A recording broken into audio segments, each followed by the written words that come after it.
You think you got a chance of winning in Iowa? Those odds sound pretty good, so I guess we certainly do have a chance, but I think we have a little bit of work to do. We still have a couple weeks, and so I think we're in a good position, and I'm really enjoying it because I think the American people have come around to believing that government's not our answer, and my offer of the freedom philosophy is something that is very attractive. All right, you actually want to close a lot of federal agencies, and there was an interesting poll in the Des Moines Register that I want to show our viewers.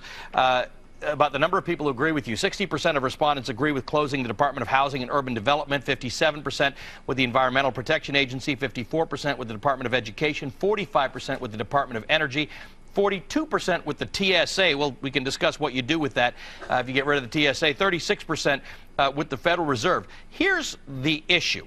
Places like the EPA have 17,000 employees. HUD says that they've got 8,900 employees. What do you do in a tough economy like this with the unemployment rate where it is, job creation not where it is, and you're advocating a whole lot of people losing their jobs?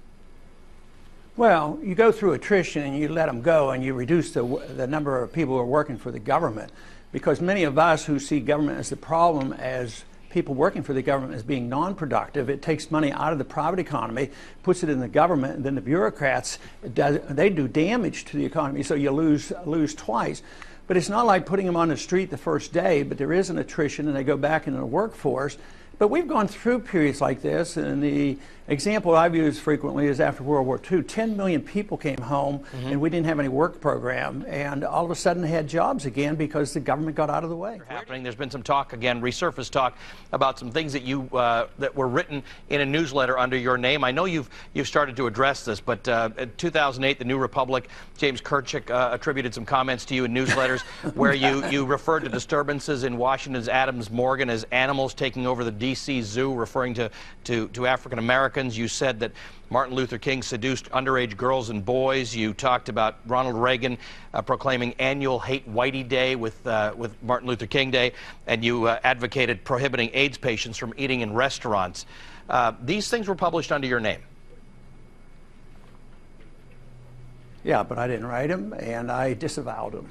Right, but you're a presidential candidate. That's tough, right? I mean, it kind of comes back to bite you that you made money off of things that were published under your name that were hateful and racist.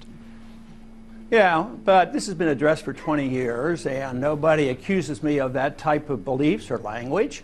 I'm a true civil libertarian, and I think people dig these up when people think that, oh, his economic policies are winning, his foreign policies are winning, his monetary policies are winning. So they have to dig these things up, which they really can't pin on me because they've been disavowed, and they are old, they've been rehashed. Just go back and read all the articles, and there's all the explanations. So yes, it wasn't good, and but I didn't write them, and those aren't my beliefs, so I sleep well.